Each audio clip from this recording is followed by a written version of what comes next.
Hello everyone, this is part 22 of What If Naruto was in the 7 Ninja Swordsman, and I hope you guys enjoy this video and to like, to subscribe, to share, and check out the playlist, to see more comment down below.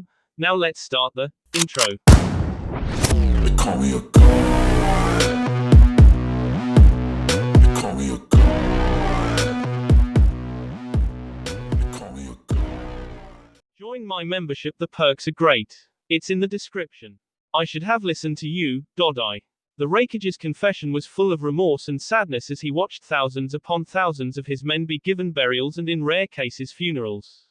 6,000 brave men and women, 40% of his army was annihilated alongside all their critical supplies and base camp. It was a humiliating defeat, the biggest one in the current war. It showed on the faces of his shinobi who for the first time in this war felt that they were no longer invincible. Granted, most wanted to avenge this loss, but behind that hatred also grew doubt and fear for themselves and of the enemy respectively.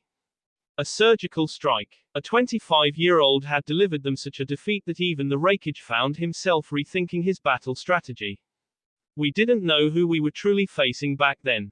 Even now we don't, it could just be my imagination, consoled Dodai. Don't patronize me, Dodai. I need your brutal assessment, reprimanded the Raikage. We retreat and join up with the rest of our forces. We need to reassess our battle strategy. The enemy outnumbers us now and we have no supplies for a prolonged fight anymore, advised his new second-in-command honestly, considering the Anbu commander had perished in battle. And give up the north completely. The daimyo was already going to dethrone me for taking away reinforcements from the capital for this campaign. I return back with such a humiliating defeat. He'll eat me for treason. If I am to I'll a warrior and not meet the same fate as Genjutsu Hozuki. Replied the Raikage stubbornly. Then we do what we came here to do. We kill the fourth Mizukage at all costs, even if it means all our lives. He has no heirs or a chosen successor. With the water daimyo alongside the feudal clans destroyed or subdued, entire land of water would fall into chaos or another civil war if he's gone. Our men still have enough strength and resolve for a decisive battle, one where you can strike our dreaded foe as only you can face him, suggested Dodai frankly. The Raikage looked at his remaining army and knew the enemy outnumbered them nearly 2-1 now. A decisive battle would mean the deaths of most if not all of these men and women. There has to be some other option, he demanded fiercely. There isn't a good one, uncle. He looked to his side and saw his nephew, Fukai, walk towards him. The young man was the Jinchuriki of the Eight Tails, and the Raikage considered it to be one of his biggest mistakes to have not used his talent from the start in the last battle. If only. We cannot force a decisive battle on our terms anymore. The Mizukage made sure of that. His tactical brilliance is not something we can underestimate anymore, warned Fukai, as he looked at the burials happening around them. Our retreat or further waiting only allows him to launch the next attack on his own terms once again. He is his army's greatest strength, but also its greatest weakness. We must take him down, said Dodai fiercely. This army will, whispered the Raikage sadly, likely perish, but we need that and resolve if we are to defeat this enemy. 10 years ago, the Spartans made that which costed us the war.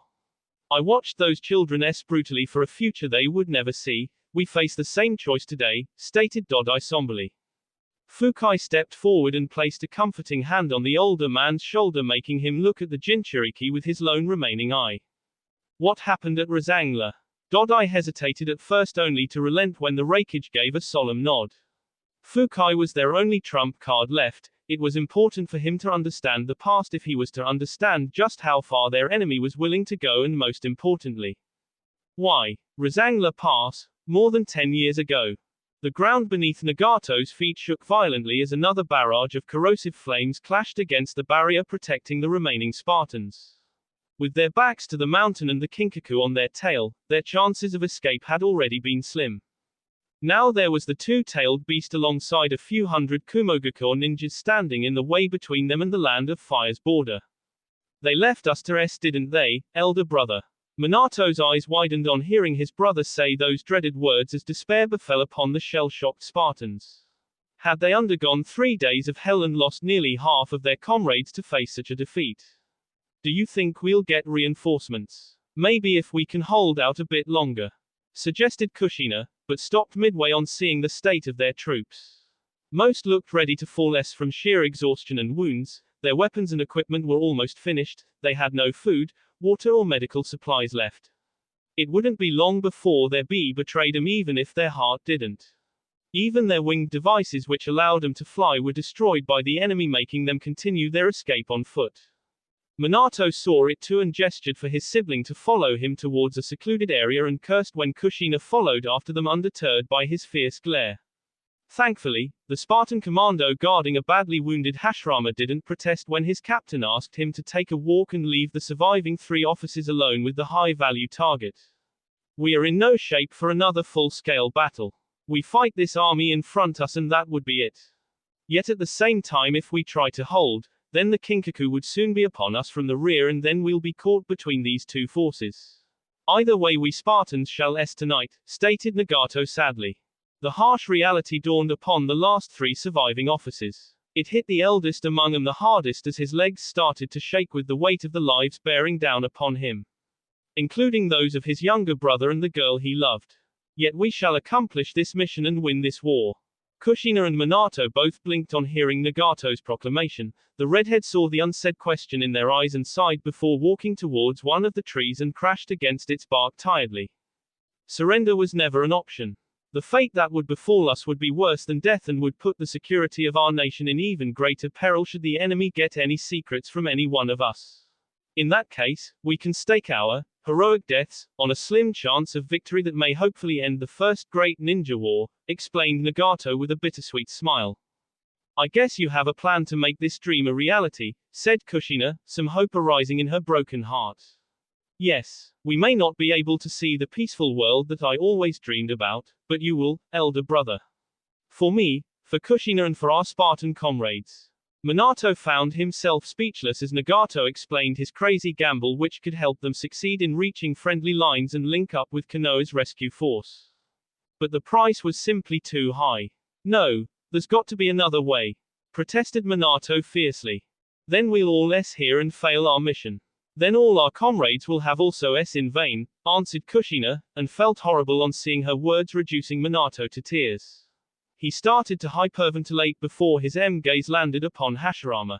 Our own nation sent us on this mission, and my men are being for this foolish piece of yelled Minato tears openly falling from his eyes as he dashed towards the wounded Senju only for Kushina to block his way by engaging him in a fierce hug. Nagato saw the way their troops were even further crushed on witnessing the complete breakdown of the veteran captain.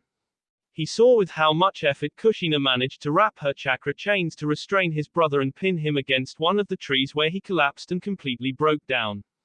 He got back on his feet and walked towards his sibling while taking out the last water pill he had left before handing it over to the blonde. Kushina looked at him but he gestured her to go towards the troops and check on them, which she accepted with a reluctant nod. You were right. This war did bring out the worst in us all, whispered Minato, as he fetched his back pocket and lit up a cigarette shortly. Yeah, it did. Yet we must still fight it, admitted Nagato. Minato looked at his brother and remembered the promise he had made to their parents. That he would always look after the boy and keep him safe. Only to lead him to his death in these godforsaken lands. He looked at Kushina and remembered the promise of a better future that he had dreamed with her. Now it all seemed like a wishful dream. He looked at his remaining men and the looks in their eyes. Resignation, sadness, betrayal, anger, he saw it all. He had failed in his duties as their captain. Until nobody is left, whispered Minato miserably. Yes, don't you remember how much we have lost all these years because of this war? Asked Nagato bitterly, a sea of anger burning within the redhead's gaze. Father. Minato flinched on being reminded of the way Yahiko Uzumaki met his end in the starting days of this war. Mother. How he wished he could see her just one more time. To be given just one chance to ask for forgiveness for failing their promise.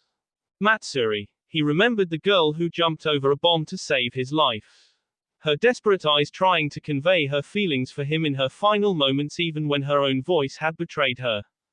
Hayat. His friend's devotion towards clan, country and comrades stayed true until the very end as he fought off a doomed delaying action so the rest of them could escape. Kasumi. Nagato took a brutal punch to the face as the blonde tore himself from the chains pinning him against the tree and appeared before the redhead in a fit of apocalyptic rage. Just stop. This S won't stop until we end it, shouted Nagato furiously. What's the point? Fools like Hashirama will again become the catalyst for another war, argued Minato tearfully. He received a swift and brutal punch to his gut as his enraged sibling grabbed him roughly by the collar and him against the nearest tree without mercy. There is no point. Azu and Konoha abandoned us. It's just us, no Azukage or his C advisors. Just us and our men standing there. Completing this mission and hoping for the end of this war is all we have left. And if we tonight, then so be it. But I still expect you to fight for us, berated Nagato furiously, as tears fell from his eyes. I can't leave you here. Nor Kushina, or our men, begged Minato. Link up with reinforcements and come back for us, that should even it. You're not strong enough to get us all out of here with your teleportation jutsu, advised Nagato meekly. But I can get you and Kushina out at least alongside Hashirama, whispered Minato hesitantly, already feeling ashamed for even suggesting something like that which would doom the rest of their men. Neither of us will be able to live with ourselves if we abandoned our comrades to S. Someone has to lead this charge, someone strong enough to meet the foes in front of us, you know it's me. The Namikaze clan must live on, I entrust you with that, said Nagato seriously. Minato's heart broke into a million pieces on hearing those words, but a sense of pride for his sibling overcame him when he saw his brother didn't waver in his resolve even after several long moments of them looking at each other. I promise. As his brother hugged him thankfully, the blonde felt his world crumbling to pieces. Charge. Commander Dodai had been the leader of Raijin Battalion for most part of the First Great Ninja War and had been a witness to a great many sights. Yet none could have prepared him to witness the charge launched by his badly battered foe. It was either a testament to their madness or sheer bravery, the likes of which the Kumogakuo Junin had never seen before. He realized it to be a mixture of both when he saw the enemy not wavering a step in their charge even as the two-tailed beast roared at them furiously. Your valor was worthy of a better cause, he whispered regretfully, looking at the young children charging towards their deaths. He took a deep breath in order to stabilize his thoughts and focused upon the directive he was personally assigned by the Raikage. Looking at the enemy's resolve made one thing absolutely clear. They were prepared to everything including their lives to get Hashirama Senju back to his homeland. It would be extremely costly to recapture their lost hostage, but in that case he had to follow the order determined by the Raikage and mercilessly directed to be followed. K them all, ordered Dodai without a flinch. The roar of the tailed beast and the cheers of his men echoed all around him as sorrow lingered in a corner of the veteran's heart for his decision. Charge. Minato held his grip over the wolf summon currently carrying him, and a wounded Hashirama strapped across his back hanged as a Spartan commando. He raised his kunai launcher watching his brother leading the charge atop Shera's back. They had adopted a simple but effective V-wing formation with the sole intention of punching through the enemy's front lines with brute force. That of course meant that their strongest fighters would be leading the charge, and it broke the blonde's heart on seeing Nagato and Kushina at the front while he remained protected in the center rear of their formation. His eyes glanced at the tailed beast and the hundreds of fighters in front of them. He saw Kushina glance at him and he could not help but look in her resolved yet saddened gaze. No words were spoken, but he understood what she wanted from him. Looking at the comrades around him, it became clear. Is there no way I can persuade you from this? He remembered asking his brother once again. I'm in no shape to take off flying with Hashirama. I can't even make myself fly in this condition, much less with somebody as large and immobile as Hashirama, explained Nagato patiently. I have no Harashin markings anywhere near this border. I can't teleport there directly, much less even get away from this battlefield, nor do I even have enough chakra. Do you really think I can do this? Asked Minato incredulously. Yes, if you follow my plan without hesitation. I have followed you my entire life, elder brother. But this time I am asking you to follow my lead, requested Nagato seriously. If I don't lead the charge, our comrades won't follow. It has to be me, and when I am done, Kushina has to keep them moving forward in my stead. I wish there was another way, but there isn't. He hadn't been able to say anything and had watched Nagato jump over a tree branch, gathering the attention of their remaining comrades at once. Listen up. We're going to launch a charge right through the Kumogakuo battalion, declared Nagato fiercely. And do what? Yelled one of the commandos furiously. Yes. Stunned silence spread across all the commandos as they looked into the cold eyes of Nagato Uzumaki. Some of them looked at Kushina and were further surprised to see her nod. Their captain hung his head in defeat with his clenched fists red. I know I am not your captain and will not begrudge you for having any conflicting thoughts. Hell, I have some of my own, but what I do want is for you to hear me out at least, urged Nagato, and was relieved to receive at least a dozen nods. The reality of their future started to become crystal clear to each and every Spartan as they heard of what they were supposed to do. An air of defeat and sadness lingered over them all by the time they heard Nagato's plan of action. Is there no other way, platoon leader? Asked the Spartan codenamed Echo, one of the youngest among the group. I'm afraid not, unless you have a better way, answered Nagato calmly. Can we surrender? Asked another teenaged female Spartan hesitantly. You can, but don't expect to ever see the light of day again. You may possibly be teed to death or incarcerated for life or turned into one of those mindless monsters lorded over by the Kinkaku. Nobody's going to come save you, but you may also live. I don't know the future, Mirai. Each of us will have to make a choice they would regret the least. If you ask me, I would prefer to fight until the very end alongside the finest shinobi I have ever known. To do what I am supposed to do and can still do in my power until I simply can't, explained Nagato, and saw the girl slowly starting to stand a little bit more confidently.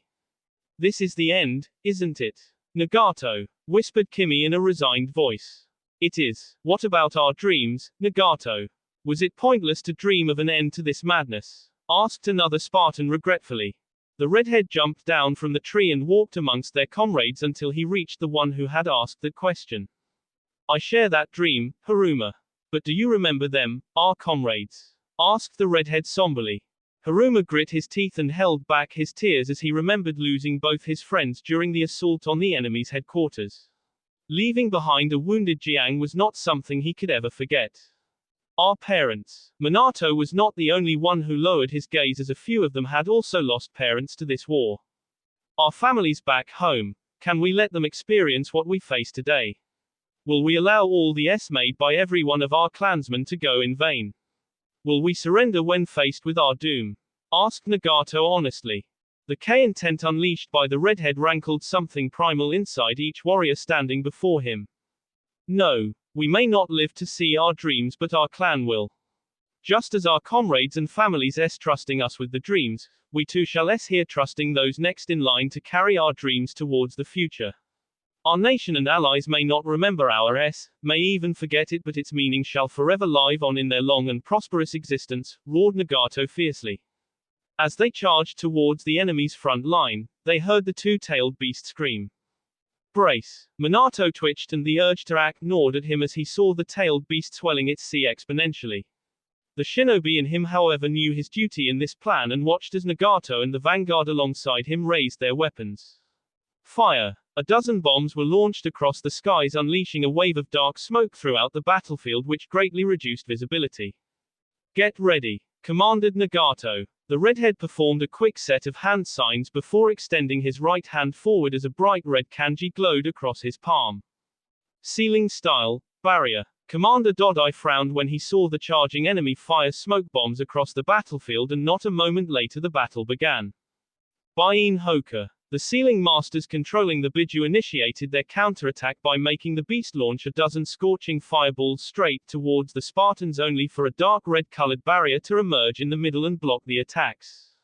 Dodai narrowed his eyes and extended his sensory powers when the enemy didn't suffer any injuries or deaths. Instead, they continued charging forward. This is no ordinary barrier. He is not just using his chakra but his life fist to fuel it. Could he be enforcing it with more power at the most expected point of impact? In that case, thought Dodai shrewdly. He gave a new set of orders, earning quick nods from the ceiling masters, who performed another set of hand signs, making the tailed beast cat roar furiously. Fire style, white rain. Dozens upon dozens of white flames were launched by the beast, and Dodai was further surprised when large chakra chains were unleashed by the female Spartan currently charging alongside the one maintaining the barrier. They reinforced the barrier and held back attack after attack as the Spartans now reached the first of Dodai's men. He grimaced when they were mercilessly seized down by a hail of kunai launched by the commandos riding alongside the pair holding the barrier. A few of Dodai's men tried to jump through the barrier in order to pounce upon the unstoppable enemy, only to be burned alive when they clashed against the red-colored monstrosity. If that wasn't enough, few of the chakra chains breached forward and stuck the next wave of Kumo shinobi, mercilessly sending them flying away. I've got no choice. Dodai held back his second, third and fourth line of defenders from going forward and engaging the enemy as the first line was torn apart. He instead gave another signal, earning a shocked look from the ceiling masters. Nagato coughed and felt his entire sea burning up as he continued expending his life force and the remnants of his chakra to maintain the barrier, keeping them all from getting obliterated instantly.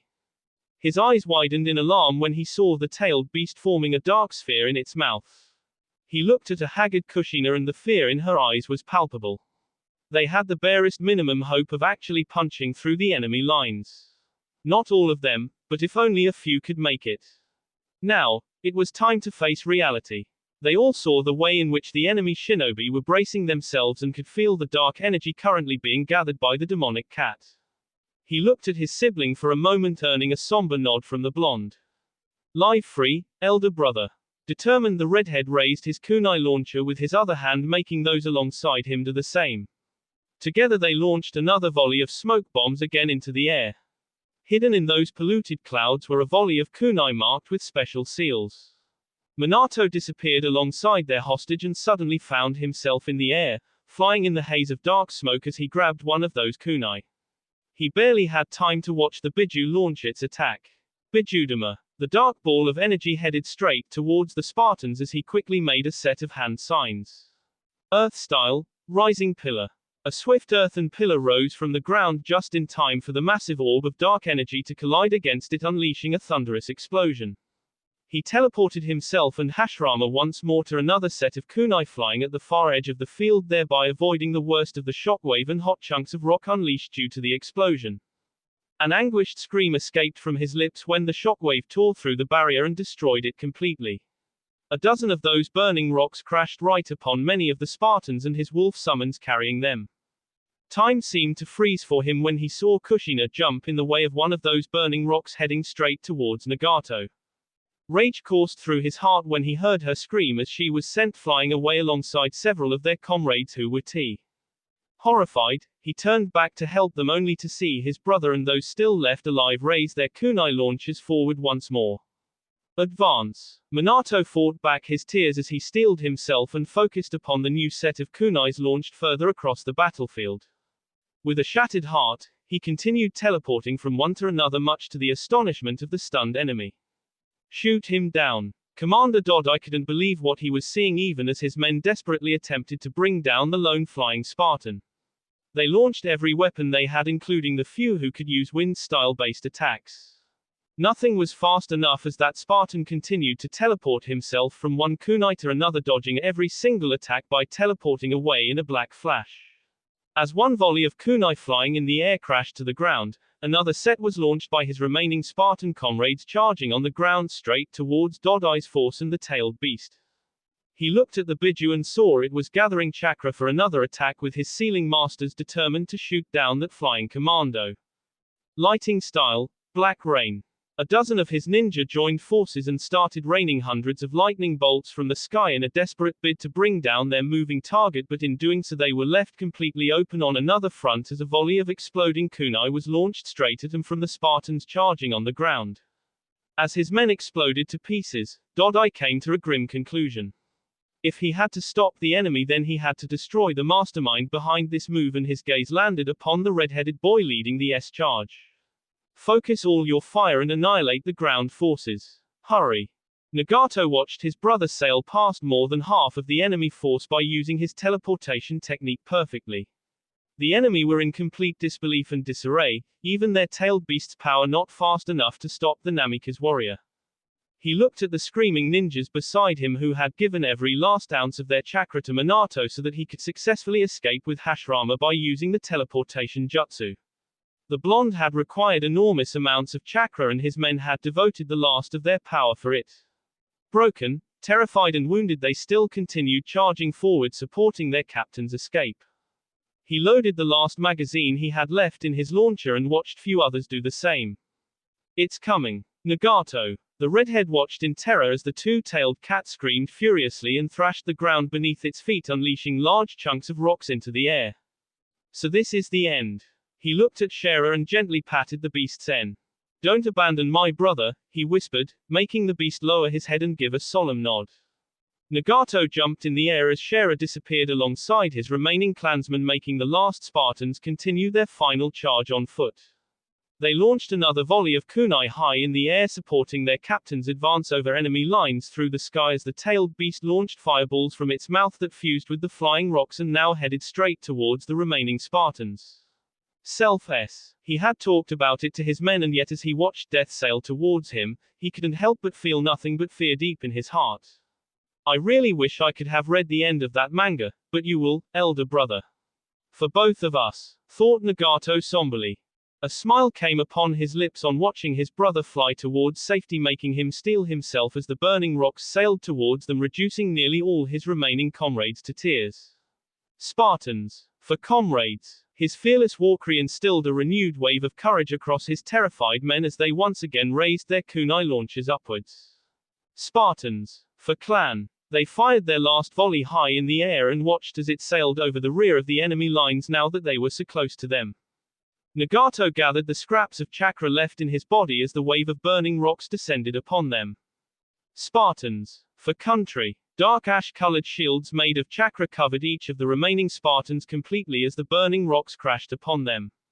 It protected them, but their heart broke when they saw one of the burning rocks spear clean through Nagato's upper sea, even as he used his last chakra to protect his comrades instead of himself. Nagato. The Spartans screamed for their last officer, but also saw the redhead still pointing his kunai launcher forward as he was sent crashing away mercilessly. Forward. This feeling wasn't unknown to him. He had experienced it countless times in his short life, every time he lost someone dear to him.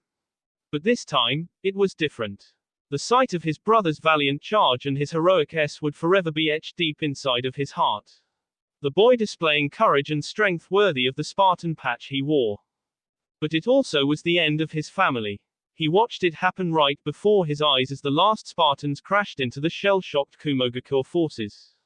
He wanted nothing more than to join them and face the end together by their side, but it would make their meaningless, and he couldn't let that happen. Among the screams of the men, his own full of pain and sorrow was drowned out. Tears fell like an unyielding torrent across his cheeks as he tried to fight back the painful sobs bubbling inside of him, even as he continued moving forward by firing the precious few kunai from the launcher in his hand and inching closer and closer towards the land of fire's border. Looking back, he saw faint flashes of his men before his eyes. One less with each flash. Hashirama groggily opened his eyes and felt something firm supporting his back. At first he couldn't see anything, and for a moment he feared he had gone blind, until slowly color returned to his vision, and after a few persistent tries, he found himself sitting in a familiar forest. His country's forest. Looking around, he saw the Spartan captain standing guard beside him in a stiff and solemn stance. But it was the boy's eyes that haunted the Senju leader. Broken. That was all he could see in those sad eyes, which made him try to reach the boy. Save your strength, Hashirama. You will need it, said the Spartan captain coldly. Captain Fox, where are your men? The slight hitch of the boy's breath and the brimming tears that emerged in his broken gaze gave Hashirama the answer to his question. Your people are coming for you soon, said Minato, as he got the memories of a clone he had sent to scout and link up with reinforcements. With the job done, it had vanished in order to give the original the news which he figured should give the Hokage some hope. Hashirama's eyes widened when the boy started walking away, in the direction of the enemy's border once more. Captain Fox, where are you going? Asked Hashirama hurriedly. You're safe here, Hashirama. It won't be long until your people get here, and I have a clone hidden here just in case someone tries to attack. But I am going back, said Minato solemnly. Wait for reinforcements at least. If you go there alone then you'll pleaded the Senju. My men don't have that much time left, they could probably be all by now. But if there's a chance that even one of them is alive, then I can't let them waiting for reinforcements or get captured by the enemy. You can send your men after us once they catch up with you here, answered Minato honestly. I'm truly sorry for everything, Captain, apologized Hashirama sincerely, as tears arrived in his own eyes for what these young children went through because of his mistakes. I hope the S of my entire generation will be enough to end this senseless war. I'll make sure Kumogakure does not have any strength after tonight to continue their ambition, promised Minato fiercely, as his K-intent flared, making the Hokage flinch. You can't beat death, son, said Hashirama hesitantly, for no matter how strong the boy was, he could not beat what awaited him back in those enemy lands all on his own. The Hokage froze when a pair of and revenge-seeking red eyes glanced straight at him. I am going to K-death. Dodai painfully wiped the bee smeared all across his face and into his eyes even as his weakened legs tried to make him stand once again. Looking around, he was horrified by the carnage around him. Majority of them his own men, many still having the enemy's daggers buried deep into their hearts. He heard another painful scream and saw the two-tailed beast swinging one of the Spartans wildly in the air, the sealing masters lying nearby courtesy of the kunai embedded in their heads by the lone commando that got through the entirety of Raijin battalion thanks to the kamikaze-like attack launched by all his comrades. Shock and awe. Dodai should have known, it being the main battle strategy of these warriors. The first of them to meet them head-on had made themselves as S-bombers that tore nearly 100 of Dodai's troops to S and knocking out another few dozen. The remaining that came after fought a battle that was perhaps more vicious than any Dodai's men had ever fought. They were S again and again, yet those children had fought with a frightening courage. They were torn apart limb from limb, surrounded and S one after another, but even as they met their end they ensured to take a dozen of Dodai's men with each of them that fell. He watched the last remaining Spartan burn alive in the merciless grasp of the two-tailed cat's tail as the poisonous chakra was sent crashing into his body even as the beast slowly squeezed his bones to dust.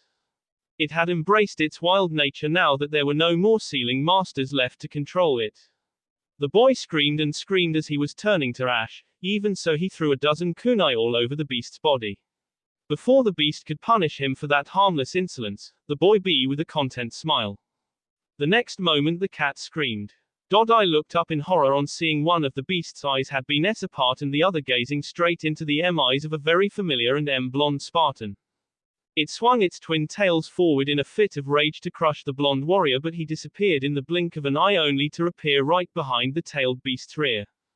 Dodai's eyes widened when he saw a familiar set of kunai scattered all around the tailed beast with some even lodged upon it. He remembered that last Spartan unleashing that attack as a final defiance, but the boy must have sensed his comrade's approach and gave his life trying to assist him. Now with almost no Kumogakure ninjas left to protect the beast, it was left wide open. Before it could even turn back, the blonde Spartan S something on its rear legs before teleporting right above the beast in the air. It screamed in agony as the explosives went off, making it collapse to the ground. It launched a slew of fireballs at the blonde, but he vanished again and this time reappeared a moment later in front of the beast to jab his chakra-laced sword clean through its remaining eye, making it scream even more painfully. Dodai watched in horror as the blonde continued his devastating teleportation dance all around the beast. First he took its remaining legs with more explosives, making it fall flat on the ground. The blinded beast tried to swing its tails in an effort to stop the human demon from K, but its enormous power was just not enough in comparison to the Spartan's frightening teleportation technique. The Spartan fought like a man possessed with revenge as he continued hurting the beast and making it explode all over its body one after another. Dodai was quite surprised and relieved when he felt several familiar chakra signatures and looked towards the mountain pass. Destiny had not forsaken him completely as he watched the Kinkaku Black Ops unit charging towards the battlefield. He rushed towards them hoping to gain their support in order to save the tailed beast from the vengeful Spartan. As he reached the tree line he was met by the famed brothers Ginkaku and Kinkaku. Quickly, save the two tails, he begged them. The brothers were also quite stunned when they saw the state of the decimated Raijin battalion and the battlefield full of corpses. In the distance they saw the tailed beast roaring painfully as it was being S. Nodding to each other they gestured their special forces troops and monsters to charge forward. Before they could reach halfway across the battlefield the first of them was down by a hail of explosive kunai that hit them head-on. Dodai's eyes widened in shock when he saw a Spartan rising from the field of corpses. His right arm was missing and he was profusely bleeding from his C. His mask was shattered and his face drowned in B, but the determination to fight still burned in his eyes as he held a kunai launcher in his remaining hand. The Kinkaku forces retreated a few yards to gain safe distance and saw the enemy ninja stumbling towards them bravely. This close to S and yet he still fights. Who is he, Dodai? Asked Ginkaku curiously, making the Kumogakure shinobi look at the redhead boy more closely. The boy tried to form a familiar red-colored barrier between them and the tailed beast but failed, making Dodai instantly recall it to be the boy who had led the Spartans' attack. He led the Spartans in annihilating my battalion, confessed Dodai hesitantly.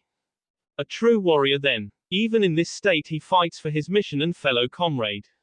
Let's give him a befitting end, said Ginkaku calmly. Nagato blearily watched as the entire Kinkaku force charged towards him under the leadership of the infamous brothers. He looked back to see his own elder brother in the process of decimating the tailed beast. He couldn't let these men reach him.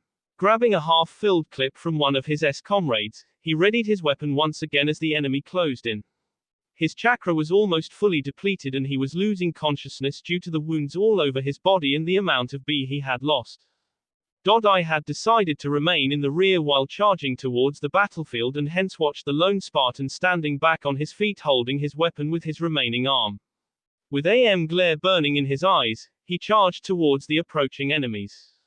He fired kunai swiftly followed by the B of the frontal-most Kinkaku hitting the ground with a weapon lodged in their heads. The Spartan didn't relent and continued firing with accuracy, bringing down a few more Kinkaku instantly. And then his weapon ran out.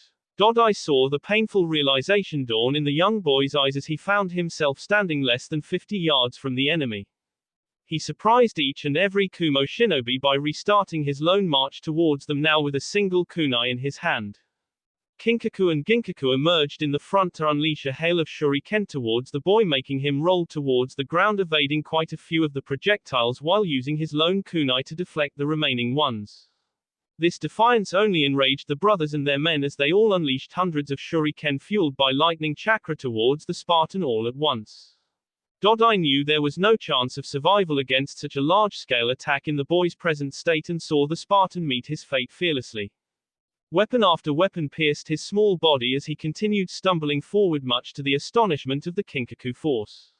You shall not reach your monster, wheezed Nagato painfully, as he fell to his knees and vomited B from his mouth. 3 commandos surged towards him only for the boy to throw dust straight into their eyes with the help of his feet. Grabbing a sword from Kumogakure Junin, he once again got up on his feet and severed the heads of his opponents. He wheezed in agony when a sword pierced him from behind and saw Ginkaku to be the aggressor. He kicked the man straight in the balls, making him grimace and quickly evade a strike aimed for his end by jumping away. Kinkaku seized the moment to the young Spartan straight through his heart but was stunned when the boy laughed before his head straight into his face, making him lose balance. Nagato evaded a strike from a reappearing Ginkaku and positioned himself right behind Kinkaku's back. His sword clean through Kinkaku's back right down to his waist, making him scream in pain as he collapsed to his knees. Ginkaku quickly grabbed his wounded elder brother while hatefully glaring at the boy who had hurt him. Him. He screamed A violent explosion made the land tremble beneath everyone's feet as they all saw the two-tailed demonic cat explode from within and collapse thunderously across the ground, creating a giant crater in the aftermath. Another Spartan appeared before them in a flash and grabbed Nagato quickly before vanishing away. Nagato coughed up more B as he was gently laid across the ground.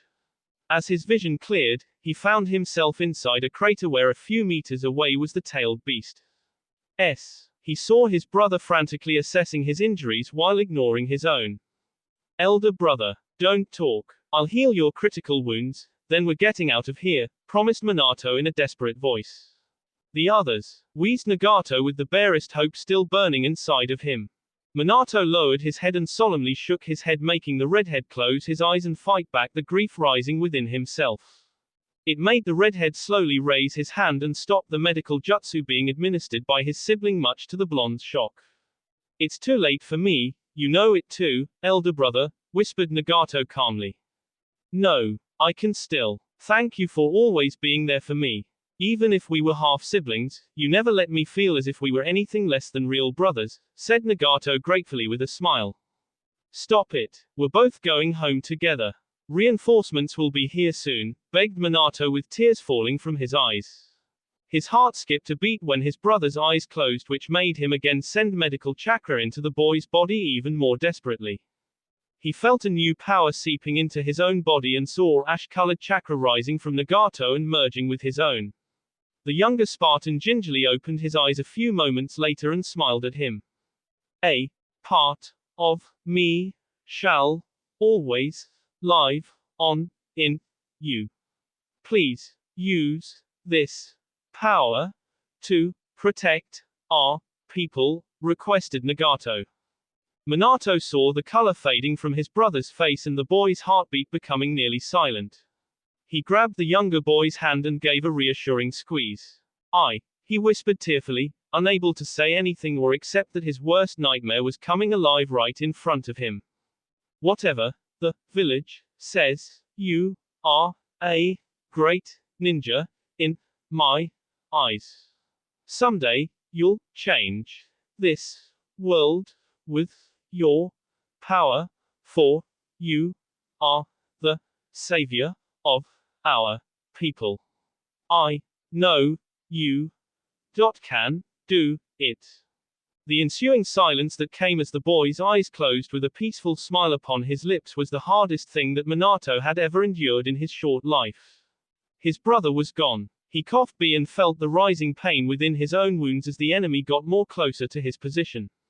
A part of him that loved his brother and their comrades wanted him to retreat in order to honor their wishes. But another more stronger part of him had no desire of retreating even if it meant here. For now, there was nothing left to protect anymore. Nobody waiting for him back home. How could he go back home and face his people while all his comrades had I'm sorry, brother, but I will be joining you soon, he whispered regretfully, as he gathered up his chakra and teleported to the battlefield once again. As he appeared before his enemies, they all immediately stopped their advance. Even going as far as taking a few cautious steps back. Biju K. Demon. It seems you still have some self-preservation left in you. Yes, I am the one who your tailed beast, replied the blonde Spartan fearlessly. Surrender, Spartan. Or warned Ginkaku icily. To his surprise, the young boy didn't waver for an instant and raised his sword towards them with a determination that made many take a step back as his monstrous intent washed over them. Fight me. There is only one Spartan left in this world and only one shinobi's name will be remembered for me. Who wants to be that man? Challenged the Spartan captain thunderously. Dodai watched the skies themselves crackle with frightening lightning storms gathering over them all. Even the battle-hardened troops around him felt slightly unnerved by the shinobi in front of them.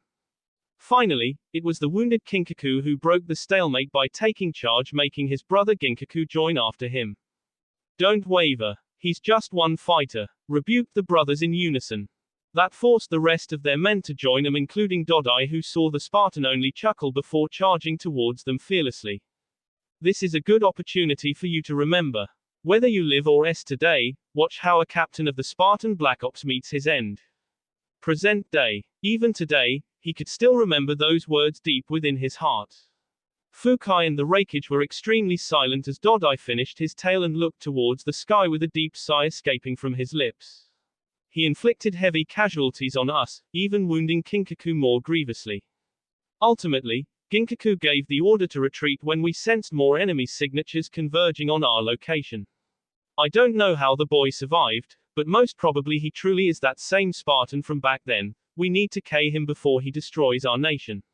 For in his eyes, I saw the desire and sheer hatred to wipe out our entire nation and make our name disappear from the annals of history for what we did to his comrades, whispered Dodai tiredly.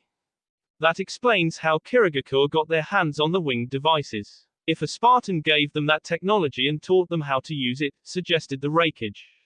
Even if they were our enemies, I could not help but respect the resolve of those children. This war is personal for the Mizukage and his comrade. They won't stop until our nation is destroyed, even if Kirigakure suffers heavily in that process. I agree with you, Dodai. We need to kill him and the Kanoiki at all costs, replied Fukai decisively. Do you think he'll accept my challenge for single combat? One cage against another. Both men were quite shocked by the Raikage's suggestion and were at a loss of words for a few seconds before Dodai shook his head. A most honorable offer, my lord.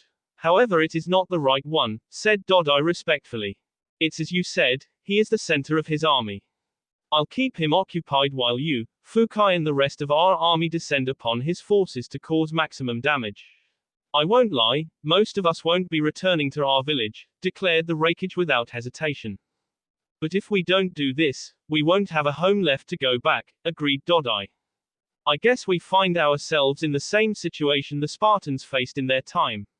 Just as they chose to win the war for their nation by paying the ultimate price, we shall do the same for our nation if it comes to that. We are with you, uncle, promised Fukai with determination. The Raikage nodded his approval and heard the promise from both the men of rallying their troops for this dangerous encounter. A task in which he would himself participate. Where do you suggest we meet the Mizukage in battle? This time I shall lead from the front, assured the Raikage. Both he and Fukai looked at Dodai, who remained silent for a few moments before stating the location of an ancient battlefield of their nation. Haidara, Kirigakure camp. It was midnight and Kushina was not surprised to find her childhood friends sitting atop a lonely hill from where they could see their army camp. Any normal person would have S from the freezing cold and snow, but their B were genetically enhanced to survive in such harsh climates since they were children. She looked down to see celebrations still ongoing in some parts of their camp for the victory they had achieved against the enemy. They feel we can't be beaten now, he whispered, as she grabbed a seat beside him. Morale needs to be high, for the road ahead will only be more difficult. The enemy more desperate and savage, she warned, earning a solemn nod from the blonde. Anything particular on your mind? He asked curiously, making her huff. Can't I spend some time with you after getting such an important victory for you? Naruto raised an eyebrow at her statement, which only made her give him a challenging glare until they both burst out laughing at that mockery. It feels good to be on the winning side again, said Kushina gratefully. I couldn't have done it without you, confessed Naruto. Of course you could. Just not as magnificently as you did with me by your side, teased Kushina, making him chuckle but give her a nod as well. He leaned back into the snow to gaze up at the clear sky, and Kushina joined him moments later and leaned close in his embrace, an action which he accepted with a faint smile. I never thought we'd come this far, she whispered. There is still a long way to go, he reminded her gently, making her give a subtle nod. And I am with you. Till the end, she promised him, and saw him look at her with an affection he had only displayed for a select few people in his life. I'll hold you to that. You're all I have left of my family. It's why I want you to stay and support. Your talents will be more useful in keeping the army safe and make me fight without. I'm a shinobi just like you. You can't expect me to, she protested furiously, but was silenced when he placed a finger upon her lips gently. Please, Kushina. There were very few moments in their lives when he had looked so vulnerable, and it made her anger subside considerably. Why? She asked him hesitantly. You know the reason, he whispered reluctantly. No. You have to say it, she insisted fiercely. I won't. I can't, not after what happened to the one who heard them last. Everyone I truly loved S. I won't let such a thing happen to you. So please. He nearly begged her. We are mortal, Minato. Our lives are limited, yet I don't think your wife regretted falling in love with you. As did every person who shared that feeling. We chose to feel that way towards you. The only thing worse would be you not respecting it, explained Kushina patiently. We can never be together no matter how much we feel for each other. Even if I win this war, Kirigakure would want me to marry a woman from their lands and rebuild my clan. I will not dishonor you like that. He hissed furiously, as he disentangled himself from her slowly before getting back on his feet. Kushina clenched her fists and tried to suppress the sheer rage and frustration that had always simmered within her ever since she met him after all these years. For a decade, she had pursued revenge for their lost comrades while ignoring her own happiness. When she got him back, he was already married and actually in love with someone else. She had respected the boundaries then, but now it was impossible. All the dreams she had imagined as a young girl, the future she had always wanted by his side. Don't you dare turn away from me, she commanded icily, making him stop from turning his back on her. Kushina, he whispered tiredly, as he looked at her with as much patience he could muster. I love you, Minato. Ever since we were young, you were the one for me. My biggest regret in life is the moment when I chose revenge over you.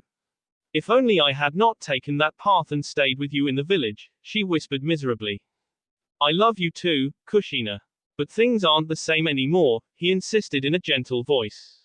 I don't care. I know what I want and I'm not walking away unless you tell me to, said Kushina fiercely. Naruto clenched his fist to suppress his rising anger. He was already deep in trouble and couldn't afford such a personal complication when his army was depending upon him. Gods knew he loved the woman in front of him. She was his first love after all, but it was exactly because he had those feelings for her, he couldn't.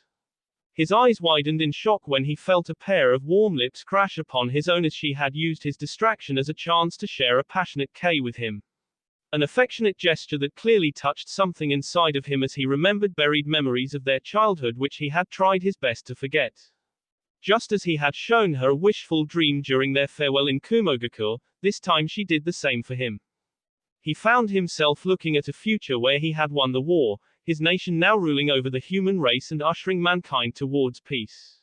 While he ruled from a new capital alongside an invisible queen and children, he also found himself traveling back to his motherland Azuchiogakure very often.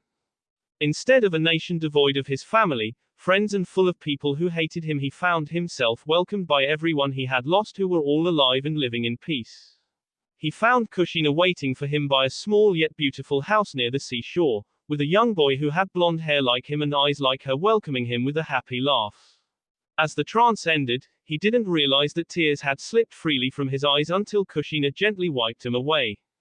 I know what your heart desires, more than anyone else, she whispered gently. A fact which he couldn't deny no matter how much he wanted to. I understand what you need to do in order to create a better world for all of us, and I am willing to make to fulfill your dreams as you are mine, she confessed with a faint blush. Kushina, I don't want to live a life of regrets. Even if it's finite, I want us to be together, for the alternative would break my heart, said Kushina hesitantly. Even if I marry someone else for political reasons. Even if I resurrect Ino with Madara's help and she chooses to stay with me. He asked her sharply, hoping those hard questions would deter her decision. You'll need allies to maintain this empire that you want to create. Marry someone from Kiri as your supporters are requesting in order to continue having the loyalty of that nation. If you manage to bring Ino back and she chooses to stay with you even after you conquer her nation, then fine. Any children you have with her can control those lands for you, as they will be heir to the Senju clan as well. Same goes for the Namikaze clan from the woman of Kiri. As for me, I would like to return back to our motherland once this war is over. We'll make the Azuchiage answer for his crimes, and maybe I can become the first female Kage, our children ruling those lands through their Uzumaki lineage by me. He had fought a great many battles, but as he watched the woman in front of him explain her entire plan, he could not help but see a different side of her, one that he never thought existed. Kushina, I never thought you had a flair for politics, he whispered in surprise, making her scoff. Don't let these good looks fool you. You may be a great general, but I spent a decade as a spy in the Lightning Daimyo's court. I know more about all the politics that goes behind ruling a nation better than you. To conquer lands is one thing, to create a human empire would require you to not just implement Madara's plan but also create a new civilization with its own unique culture and ideology. It's not just that I have feelings for you, but I too believe in this new world that you wish to create and am willing to do my part to see it come true, explained Kushina honestly. Her words made him pause as she gave him an actual glimpse of the real challenges that awaited him after his conquest, if it went as per his plan. He was good at war and inspiring people, but pretty terrible at politics. Granted, he could rule with an iron fist, stifling any opposition through brute force, but it wasn't an ideal strategy in the long run. If he had been politically intelligent, he wouldn't have let himself get guilt-tripped by the Azuchiage in accepting the blame for the Spartans' death when it was that man who sent him to S in the first place. Sure, it saved his nation's prestige and gave it war spoils from allies and enemies alike, most of all continuing the Azuchiage's grip on power, for the people never realized the truth due to his false confession. The only one who suffered was him.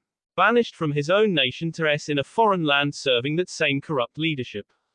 He had been naive and broken, something which the politically astute Azuchiage had used skillfully.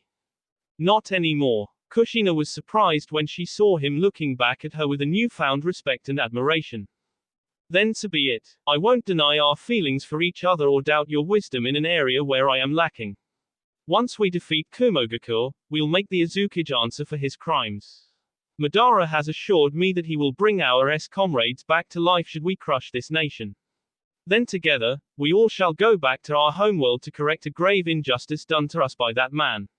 Once we win, I want you to control that nation as the second Azukage, agreed Naruto with a cold smile. You sure? Konoha may intervene, besides I only joked about being a cage, said Kushina with a nervous smile. Tobirama knows our history and as long as this action does not harm his village directly, he will be willing to let his son get justice if he wants to maintain any relations with me.